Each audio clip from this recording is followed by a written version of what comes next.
Welcome to Loughor, to that little area between Swansea and Llanelli, where stands St David's Church, built about 20 years ago, and as you see, a brick-built church with a car park, tarmacked, and a bit of grass and a wall.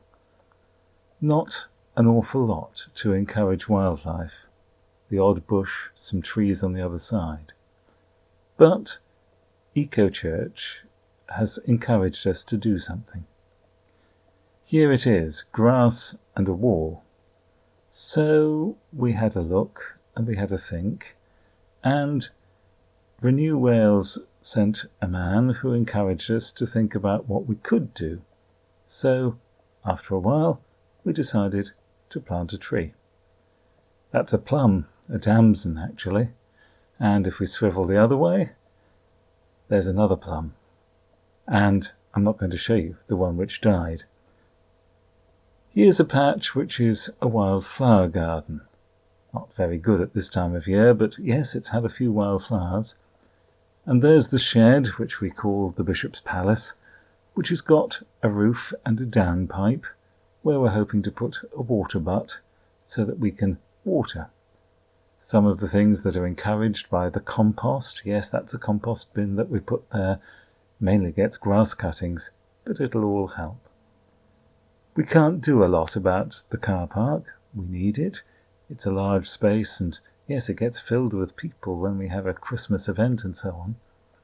And the church itself is standing there, and we can't really do much with the green space the other side, because that too gets full. Inside church isn't neglected by the Ecochurch programme. Renew Wales put us in touch with TerraCycle, and we put in some bins for bread wrappers and crisp packets and other things that they can recycle, but the council won't, and we're delighted not to see them going into landfill. Further into the church building, hidden away in the kitchen, you'll find the gas central heating boiler and its controller. Again, it was Renew Wales who arranged for a survey of the building, which suggested that we might split the heating of the meeting room from the heating of the church as a whole and save a bit of carbon. But we do talk to people as well. Here's our organist. We do sometimes talk about it in our services, don't we? I know you've suggested some hymns from time to time which fit in. Yeah, but again, that's important because it's not only just things we do around the church in terms of the building and outside and keeping the Ecochurch there, but I think also sometimes we've got to direct our way of thinking into the music that goes into the church services, and there's some fabulous hymns there, and if we can combine everything, people become more involved in the programme itself.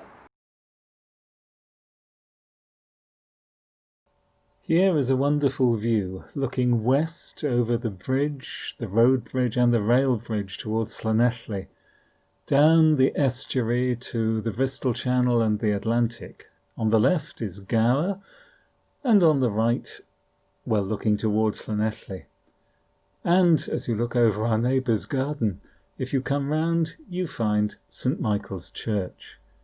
Victorian rebuild on a site that's seen churches since there was a castle where that tree is to the right. It's ageing now, and sadly services will cease before very long. But we were able to do something here.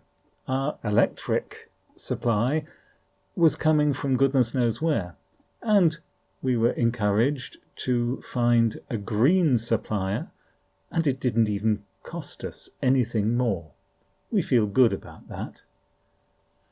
The church is standing in its rather wonderful setting, and the churchyard, which now has been cut for the second time this year, is cut in such a way as to be sympathetic to wildlife. We cut it late to let the seed set. And not everything happens in church or in the churchyard. We had a litter pick, we do quite often, and as you see, we found quite a lot to leave for the council to collect. and they were glad, so were we. We're proud of our Ecochurch programme. We've got our bronze certificate. This is St Michael's certificate, and yes, there's one for St David's as well, and that's displayed in church. It's only a start. We're going forward, thanks to the help of Renew Wales.